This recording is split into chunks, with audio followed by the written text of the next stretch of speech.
Okay, so Parshat Terumah, and you can't really go far in Parshat Terumah if you don't deal with the first pasuk, the first couple of psukim, where we have the first appeal and campaign, right, to build a Mishkan. Baruch Hashem, here in Birkat Eliyahu, we're now having a campaign to make some money so we can put in programs and stuff like that. But this first appeal by Moshe Rabbeinu was so successful that Moshe Rabbeinu had to actually say, stop. We have enough. We're not going to say stop here. If you bring it, we'll take everything. But so much so that they had to say stop. And it was a very big appeal. But if you take a look at the psukim, we mentioned this when we were looking at the Orach Chaim, when we were looking at the Parashah. There's something very interesting with the wording, right? Everyone knows this, and everyone has this question. It says here in the Parashah, "Veikhu li teruma." Take for me a portion. Take for me. Right. And it shouldn't really say that. What it should say is, tell the Jews to give teruma to Hashem, to the Mishkan, whatever it needs to be. Take for me. What's this understanding of take from me? So Rav Pam Zecher Tzadik L'Bracha, the Bashiva of Torah V'Dat, he will explain this concept of giving tzedakah. And he would say as follows: there are two types of people who give tzedakah. And we touched upon this earlier. There are some people who, when they give tzedakah, why they give tzedakah? They see a need for the tzedakah. They see a poor person, so they see a need to give him. They see yeshiva or shul or some new building that they're trying to build for the community, and they need help. So he sees that there's a need for the help, so he participates, and they help, and it's a very nice way to give tzedakah. But there's a second attitude to giving tzedakah. Rav Pam explains. There is an attitude that something is important and I want to be a part of it. Not that there's a need, that there is a chashuv endeavor, there's something very important going on, and I want to be a part of it, so I'm also going to give and be a part of that. The guy knows there's a yeshiva in Eretz Yisrael with 5,000 talmidim, and he wants to have his achut in that, be a part of it. So he donates there. He wants to be a part of it. He participates not because he sees a need, because he feels he wants to be part of the schus. He doesn't want to be left out. Now there's a very big difference between these two. The first person who sees a need and gives is a giver. He's giving. He sees a need, and he gives. The second person who sees a davar sheb'kedusha, and he wants to have a piece of it, he's being a mekabel. He's taking. He is giving, but he's giving to take. He is receiving. When he's giving the money, he's actually not giving because he sees a need. He's giving because he wants to be a part of what's going on. To get something. Not to get something. He wants to be, he's going to get something, but he wants to be a part of it. He wants to be, you're not learning in Panovich, right? But Panovich has so many Talmidim. So you want to be a part of that. So you go ahead and you donate there, so you have as a chut part of that. Person realizes the greatness of what's going on, and he wants to be a part of that. That's a taker. That's someone who knows what to get involved with.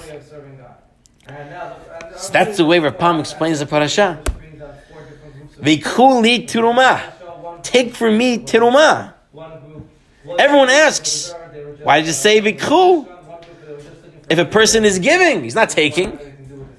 According to Rav Pam, the analysis of people who give is appropriate. Because when it came to the Mishkan, we didn't give because we saw a need. What? We felt bad? Hashem needs Hashem needs a place to sleep. Hashem needs a place to stay. He needs a place to put his Shechina. Oh, we felt bad for him, so we built him a house? Chas Shalom? No. What did the people do? People wanted to be a part of the ability to have Hashem Shechina amongst them. People said there's a Mishkan going up. I want to have a piece of it. I want to be a part of it. So they're actually being mikablim. They're actually being takers because they're being part of it. V'ikhu li teruma li lishmi. They want to give it. They want to give it to be a part of it. They're giving it lishmo. They're giving it for Hashem so they can be a part of it. When you give in such a manner, you're giving in a more noble way. Rav Reisman over here, Rav Reisman Shlita, Rosh Hashiva of Torah V'Dat, presently, he goes off on a little tangent here, and he says today, unfortunately, a lot of people, they give tzedakah for segulot. For people have all sorts of advertisements. If you donate here, we guarantee the Yeshua. We guarantee that you'll have a salvation. Reisman talks about it many, many times. He says no one can guarantee you any salvation. It just is not possible. He says whenever this was written, I'm not sure which year this was, but he said that recently he saw someone, and the man told him, Reisman, I just joined a group that I pay $36 a month, and someone goes down with a shofar and he blasts 1,000 shofar blasts in front of the kotel every day, and it's for segula. So, Reisman's like, first of all, there's nowhere in Judaism where it talks about taking a shofar and going and making 1,000 blasts a day in front of the kotel. There's no such thing. It doesn't exist. But people, are looking for stuff and they're donating to weird things. The much more noble way to give tzedakah and a way that you can sort of really guarantee yourself a Yeshua is when you donate to noble causes. When you want to be a part of it, you go ahead and you say, no, there's a yeshiva bacha that's learning this, some of that. I want him to be able to stand on his feet. I want to participate. I want to be part of his learning. And you go and you support him. And this goes back to what we just mentioned in the Orach Chaim. You see, the Nisiim said, so now the final and most important, we'll wait to see what's needed. Right? We'll wait until everything was given. And we said it sounds great. Imagine you want to build a new yeshiva building, and it costs $2 million. And a rich man says, you know what? Whatever you don't collect, I'll give you the rest. That's what the Nisiim said. Whatever they don't bring, we're gonna be. And it sounds like a good deal. But Rav Pam says no. You're being the first type. You're waiting for a need and you're looking to give. The more noble way to give is not wait and say, let me see what's left. It's let me be an active participant. Let me be part of it. Let me go and do it right away. Let me show how chashuv it is and be a part of it. V'ikhu li teruma. We have a minhag, Sfaradim. A lot of those follow Kabbalistic stuff also. It's basically a minhag like Hasidim also. Some Hasidim, they give tzedakah every morning by Varech David. Right? We get up. If you go to the Agudah Young Israel, you see some people know, they go ahead and they do it also. Some Ashkenazim. But we have this minhag, we know what we give. 3 coins, right? We give, we put it inside. Why we do it by Varech David? What's the connection to Varech David and giving tzedakah? So Rav Reisman explains, and he says that David HaMelech, he wanted to build a Beit HaMikdash. Right? And he was about to. First he got permission from the Navi, and then the Navi got a Nebuah, and Hashem said, no, he can't build it. He had to run to him that night to tell him don't do it, because he knew that David HaMelech was a man of action. If you don't stop him right away, by the next morning he's going to ready to be built. So he had to stop him. But David HaMelech didn't want to just stop. So what did he do? He did everything in his power to collect money and collect all the resources that are needed to build the Beit HaMikdash. And once the Beit HaMikdash, enough money came in to what was needed to build the Beit HaMikdash, when they finished all the donations, David HaMelech said, Vayivarech David. All that whole part that we read is based on when they completed the donations for the Beit HaMikdash. And he said it as a bracha after people gathered and gave tzedakah for this holy and noble idea. So the minhag Ari is to give Vayivarech David at a time that we remember the people who gave tzedakah with this extraordinary motivation. There was no need right now because you weren't building it. But people wanted to be a part of something before it was even it wasn't started yet. They didn't even commission the plans yet. Right? They had the plans, they passed it on, but there was no start date for the endeavor yet. Yet people wanted to jump on it and be a part of it. And that's why they gave. And that's why we give tzedakah every morning. And Vavar David, to show, we're not waiting for someone to come around and say, give me. And we have to go ahead and give. In fact, the Chavot Yair says, when it says, V'yukcha li teruma, take from me a teruma, and we say, li lishmi, for Hashem's name, he says that li lishmi means for Hashem's name, means that when you get to the tzedakah, you're actually creating Hashem's name. How does he explain that? He says the coin, or the money that you give, usually coins are very small. So he says the coin is representative of the letter Yud, the first letter of Hashem's name. Your hand, which has 5 fingers, is representative of the Hey, Yud, K. The Ani, who stretches out his arm to get the money, creates the Vav with his hand. So Yud, K, Vav. And then when he takes it, the Ani puts it in his hand, creating the last Hey. Right? So Yud, K, Vav, K. When you get to tzedakah. And the Chavot Yair says here, this is very important, he says this last part.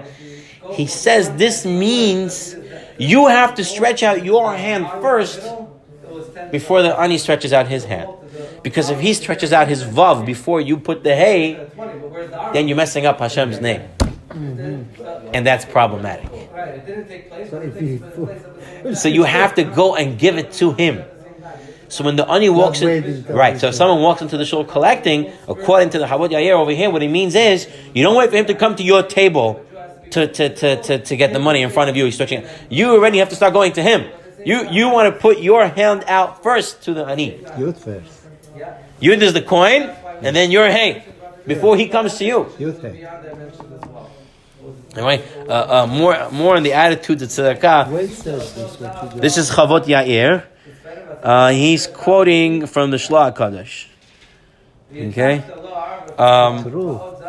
Now, Rav Pam would say even more. He would say, a lot of times when someone comes to the door to collect money, the father or the mother are too busy, so they give $1 or whatever amount of change, they give it to the kid, and they say, go give it to the person standing at the door. Mom said this was a big mistake. He says, why? Because you're teaching children that the man at the door collecting is unimportant to you. Therefore, let the child go give it. So people say, no, but I want to teach the child how to give tzedakah. He says, you want to teach the child how to give tzedakah? You take $1, you give a child $1, both of you go and give it to the ani that are coming to that. Because now you're going to show him that adults also do it. Because otherwise what he's showing is that I can't be bothered for it, let the kid go ahead and do it. It's a way you look at stuff. Right? The Hafetz Chaim, when he would send his meshulchim, when he sent the shluchim to go collect money for the yeshiva, he always would tell them, never tell the people you're going to collect money from that the yeshiva is in trouble, they have no money. You never say that. What do you say? You say, we have a big zechut for you. We have an opportunity for you to be a part of the learning that goes down in the yeshiva. You have this option, you have that option, we're collecting for that. Because that's honest the truth. That's the way a person has to look. And when he gives tzedakah, that he's being a part of something, that he should jump on it to be a part of it. He should give it first, his hand. All the same idea that we see from here.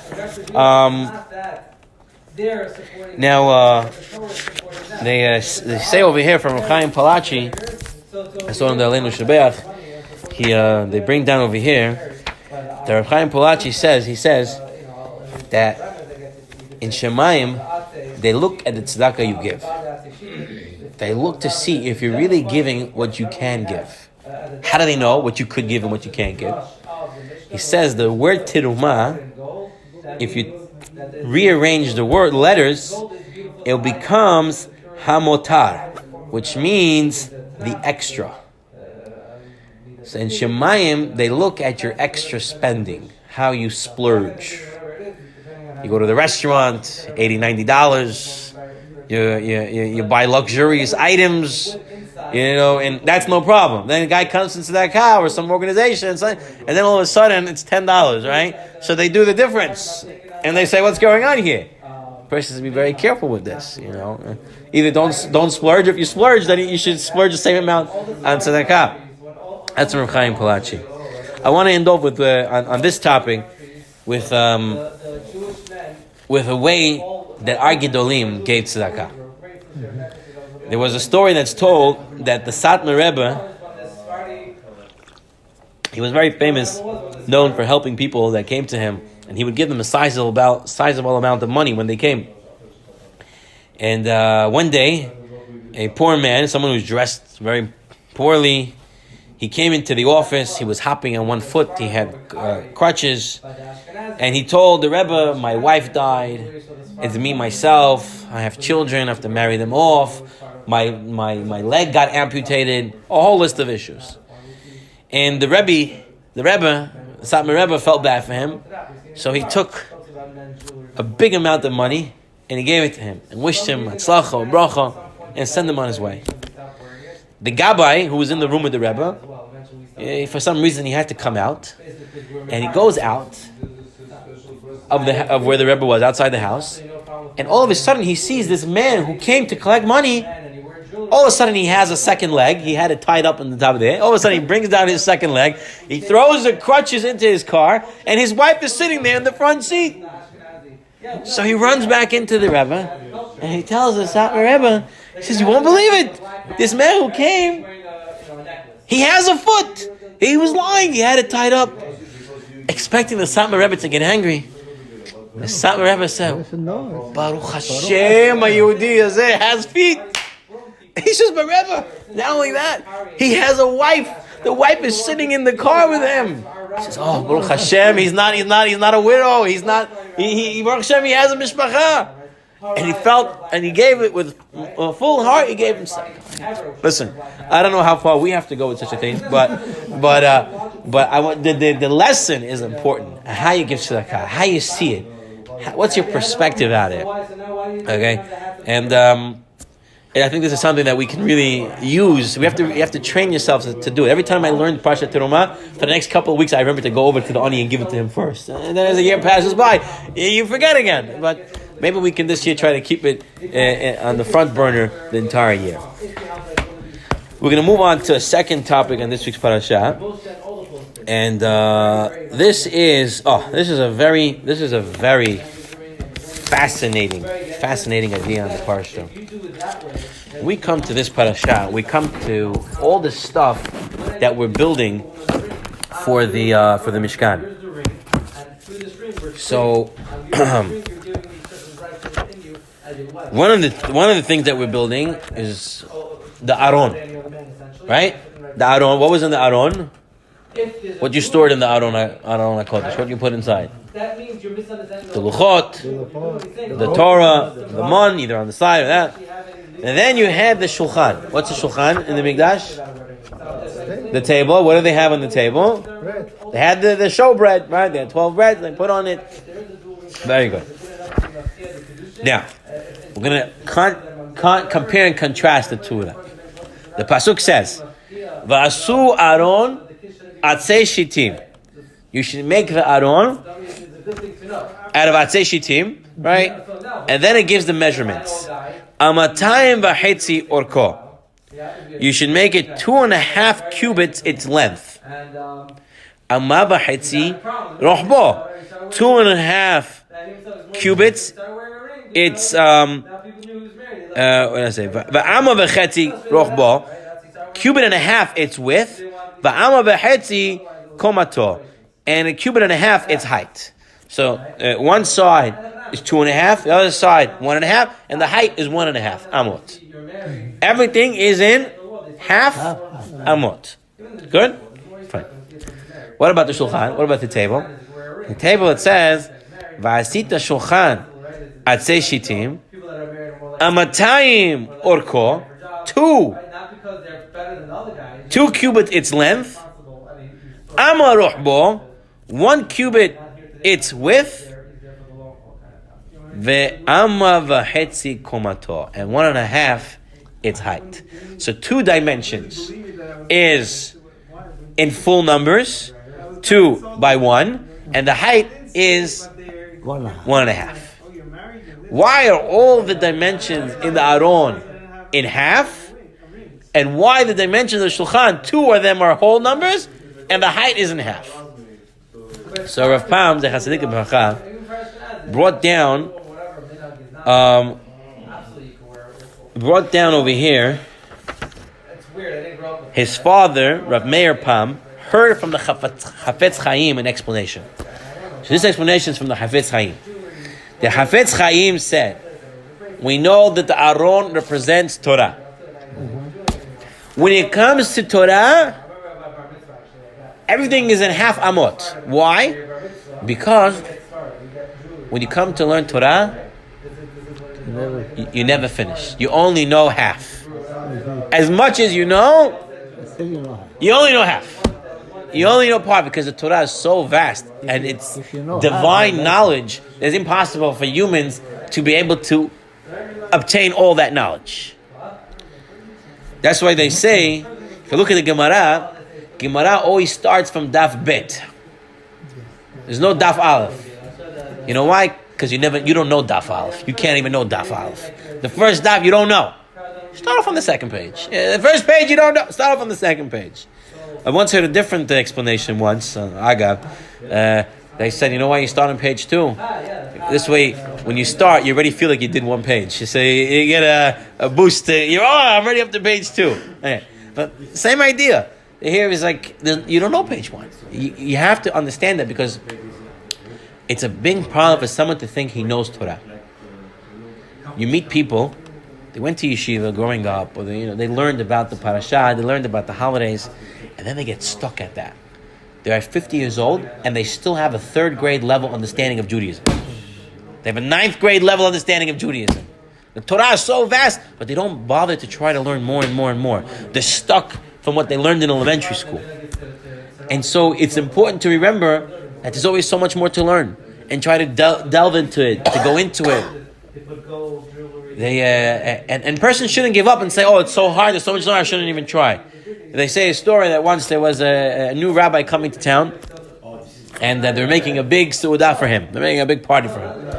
And the rabbi came, he sat at the front of the table, and other people came to welcome him. They're all sitting down to the seudah, and all of a sudden one of the amaratzim, one of the boors, one of these bums from the street came into the shul where they're making this party. He looked at the rabbi, he started to laugh, ha ha ha ha, and he walked out. So some people walked out, and they went to see, and they asked him, why were you laughing? He says, that rabbi and me, we were in the same class in yeshiva. And first they taught us Aleph Beis. Then they started teaching us Chumash, Sidur, then Mishnayot, and then they started teaching us Gemara, Rashi. And I turned to this rabbi, my friend from the class, and I told him, it's never going to end. So I left yeshiva. He stayed. So I thought maybe he finished learning. Maybe making a big party, now he knows everything. So I came to the party. And what did I see? He's still looking in the book. He's still reading from the Torah. He still doesn't know everything. I was right. Dipshus. But we don't think that way. We know that yes, it's never over. But the more you learn, the more you understand, the greater you become. The Shulchan on the other hand, the Shulchan represents, what's bread? What's bread? What does bread represent? Sustenance, right? Parnasah. What do you work for? You work to be able to live. It says that the bread is what keeps you alive. That's why we learned the Masechta Avodah Zarah. We're learning. That's why they let pas palter. Why they let bakery bread of a goy. They in places where they don't have a Jewish baker. They let you to eat it. Why? Because you can't live without bread. Bread is life. Bread is sustenance. And the Shulchan is in full measurements. You know why? Because when it comes to gashmiut, when it comes to physicality, when it comes to money, a person has to say, I have what I need. The person says every morning, Sha'asar li kol tzorki. What does that mean? It means Hashem has provided my every need. That's the way you have to look at it. That's why the Shulchan, the two of his measurements are whole. The person sees the whole thing and says, I have everything. There were two Hasidim, Rebbes on their own rights, Rav Pinchas of Frankfurt and Rav Shmelka of Nickelsburg. And they were learning the Gemara, we just had on the Daf Yomi, the Gemara says you have to thank Hashem for the bad, just as you thank Hashem for the good. That's why when someone passes away, we say the Baracha of Baruch Dayan HaEmet. Right? And if something good happens, we say Baruch HaTov HaMetiv. We always have Barachot to say. So they had a question. How could you actually say thank you to Hashem for something bad? Something bad is something bad. So they went to the Maggid of Mizrich, and they asked the Maggid of Mizrich, how do you say thank you for something bad? So the Maggid said, I can't answer you this question. I have a student, Reb Zusha. Reb Zusha, he's had the hardest life of anyone I know. He went through so much problems, so much stuff. He's so poor, everything. Go and ask him. He's the man to ask. Yeah. So Rav Shmelka and Rav Pinchas, they went in the snow. They went to Rav Zusha.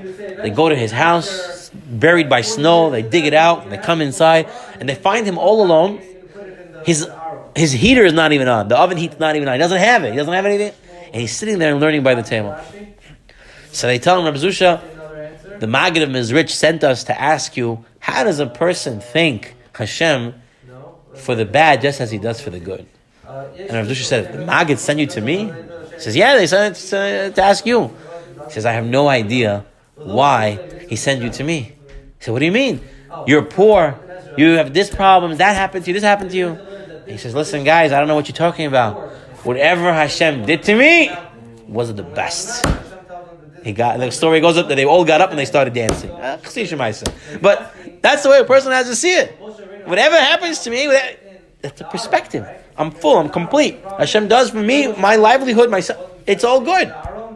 The Chavetz Chaim once overheard two people saying, Nu, how's your parnasa going? And the second person said, it could be better.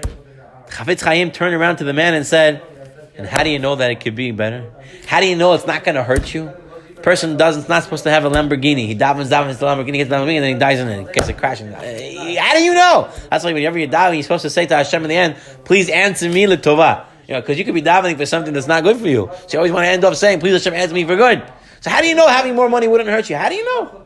I'm not saying you shouldn't work for more money and try to live better and stuff like that, but a person shouldn't think that Hashem doesn't know what he's doing. I say a story once that when the Chavetz Chaim was little, I don't know if it's a true story or not, but they say it. The idea is important. That when the Chavetz Chaim was little, his friends and they were playing a game called If I Were Hashem, If I Were God. So one person said, if I was God, I would make sure all the poor people had money. Another person said, if I was God, I would make sure that everybody had a house. Hey, very nice thing they were going to do if they were God. They got to the Chavetz Chaim's turn. Chavetz Chaim said, I wouldn't have changed anything. Why? Because if Hashem did it, and there's a reason for it. If I was a rich man, I would help somebody. But if I was Hashem, Hashem knows what he's doing. It's a different perspective of how you look at life. Shulchan is full. Whatever Hashem does is complete. It's good. So why is the height of the Shulchan 1.5? Why is the height 1/2? Because what's a Shulchan? What's the table? What do we do with our table? Two people could be sitting at a table, and they can have two different outcomes. One person sits to eat, talks nonsense. It's a mizbeach, but if you use it as a mizbeach. If you talk nonsense, it's not a mizbeach. You're bringing a parcel of karbanot on the mizbeach if you're talking nonsense on it, lashon hara on it, and stuff like that. But if a person uses the shulchan as a spiritual endeavor, like we said by the Torah, it never could get full because it's a spiritual learning. The shulchan also has a spiritual component to it. If you're able to sing zimirot, sing songs on Shabbat, you're able to learn divrei Torah, you're able to bring guests and teach them Torah, and share with them Torah, and sing with them Torah, and bring everyone close to HaKadosh Baruch Hu, there is no limit of how far, how high you can take your shulchan. a beautiful concept and understanding what the Aron and what the Shulchan and how we should use it in our lives. There's no ending to learn Torah. The person has a chance, he continues to learn. And Shulchan, what you have, you're happy with, but what you can do with what you have, you have to do more and more and more. All right, let's move on to our final lesson from this week's parasha. Okay, this lesson is an important lesson. We learn in this parasha. It says in the parasha, chapter 26, pasuk 15, "Ve'asita et hakirashim lamishkan atzei shitim omedim."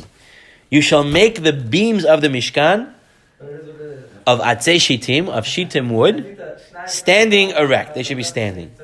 Now the pasuk doesn't say kirashim. You should make beams. It says hakirashim, the beams. The meaning hakirashim, that this has been designated as beams. The beams. Not a beam, but the beam. Why is it the beams? Rashi explains. Yaakov Avinu planted these shittim trees when he planted these shittim trees in Egypt when he was dying. And he commanded his children to take them up with them when they would leave Mitzrayim. He told them that HaKadosh Baruch Hu would command them in the future to make a Mishkan of Shittim in the Midbar. So he said, see to it that you should have them ready at hand. And where did he get this Shittim tree from? The Midrash says that he got it, Avram Avinu, he had an eshel, right? He made the place where people came, guests and stuff. He had atzei shittim there. So on his way down to Mitzrayim, Yaakov made a stop over there, took those atzei shittim with him, and brought it down to Mitzrayim. In Mitzrayim, he planted it, so when the Jews leave, they have it with them. Rav Shalom Shvadron, the Tzedaka Bracha, asks a question. He says, but this is not the only thing that they needed, the atzei shittim. They needed the Avnei Shoham and the Avnei Miluim. Right? We just talked about the stones. Where do the stones come from? From the mud. It came down with the clouds and it came to Nisim's mud. Next to them came Pasha Stone. So it came from Shema. It came through a miracle. So why did Hashem have to tell Yaakov Avinu, go get the wood from Avram Avinu's Eshel, go bring it down to Mitzrayim, plant it? Why couldn't they do another miracle? You come to the Midbar and there's a bunch of Atzei Shittim. Well, Hashem, bring it down with it. Make a miracle. The same way you brought the Avnei Shoham. Why? Whole process. Before he left Eretz Yisrael, he took the trees, he came down to Mitzrayim, he planted the trees, the Jews leave Mitzrayim, took the trees with them. They're walking around with these trees the whole time. The same idea before you say. Same idea. The tircha, the tircha. So listen. Very good. You guys are very good. You're on the ball. So Rav Shvadron explained. He said, the Mishkan had many things inside of it, right? It had a menorah, it had mizbeachs, it had the Aron, Perochet, and many things inside there. But he says the Mishkan's walls, more than anything else, brought the Hashrat Hashchina, brought Hashem's presence. The presence of Hashem was inside the Mishkan. In the dimensions of the Mishkan was the presence of Hashem. The walls made from the Shittim wood defined the parameters of where Hashem's Shechina would be. And to have Hashem's Shechina, that doesn't come through miracles. In order for you to be able to bring Hashem's Shechina into the Mishkan, you have to work on it. You have to plant, you have to nurture it, transport, just like you said, Rav Moshe. What would later be used to build the Mishkan's walls. In order to have such holiness doesn't just come from miracle. a person says, I want to know all of Shas, right? He wants to learn all the Torah, and he's going to go sleep at night. One night I'm going to learn Shas, and I sleep. You have to work on it. There has to be a development towards it. You want the Shekhinah to come down, you have to work toward it. The Atzei Shittim had to be a physical work. You had to put it in. Now, we know that our homes are considered a Mikdash Me'at, a small bit of Mikdash. Our shuls we know is Mikdash Me'at, but not only our shuls, our homes. Why? According to the Ramban, the Mishkan was a replica of Sarah Imenu's tent. Sarah Imenu had bread the whole week. The bread in the Mishkan was a semblance to that. Menorah lighting, their tamid all the time. It was all from Sarah Imenu. The cloud over at the Shekhinah is all in the Mishkan. Sarah Imenu's home, we were trying to replicate in the Mishkan. A Jewish home, like Sarah Imenu's home, is supposed to bring the Hasharat HaShekhinah. It's supposed to bring Hashem's presence there. And we say, Ish v'ishto, a man and a woman, if they're zocheh, they can bring Hashem into their home. They have to work on it. Shalom bayit is how you bring the divine presence. The same way the shittim wood, you had to cut it, plant it, transport it. The same thing with shalom bayit. You have to work on it. If you sit back, your shalom bayit goes down. If you don't do anything about shalom bayit, it's going to go down. You have to actually work in it in order to bring it in the right direction. The Rabbi Yecheskel Levenstein would say, a person must ask himself every day, what did I do today in order to improve my shalom bayit? It's not an easy task, I tell you right now. Not an easy task. And it goes both ways, both the husband and the wife. They're supposed to think, how can I improve my shalom bayit today? Rav Pam, he once had one of his students come Motzei Shabbat for an appointment. When they rang the doorbell, Rav Pam opened the door and said, Shavua Tov, Getavach, please come in. I'll be with you shortly. I just want to finish washing the dishes. Rosh Yeshiva, I don't know if he washed the dishes often. He probably didn't. Maybe his Rebbetzin wasn't feeling well that night, whatever it was. But Shalom Bayit was the most important thing. No one's beneath washing dishes. No one's beneath washing children. You know, the halacha is that if there's a mitzvah that no one else can do but you, that even if you're learning Torah, you have to close the Gemara and go do that mitzvah. Rav Moshe Meir Weiss Shlita always says, this has to do with the wife and helping children at home. Who else is going to come bathe your children? What, your next door neighbor? Who's in it? It's you and your wife. So if your wife says she needs help, so this is a mitzvah chesed that no one else can do other than you. So you have to go and you have to do it. When a person looks at it this way and understands the krashim, we needed to get those and take it and transport and work on it every single thing. He understands that the Shekhinah in our house also has to be worked that way. That you have to do everything in your power to make sure that the Shekhinah stays there and will always be there. Shabbat Shalom Mekulam. Thank you.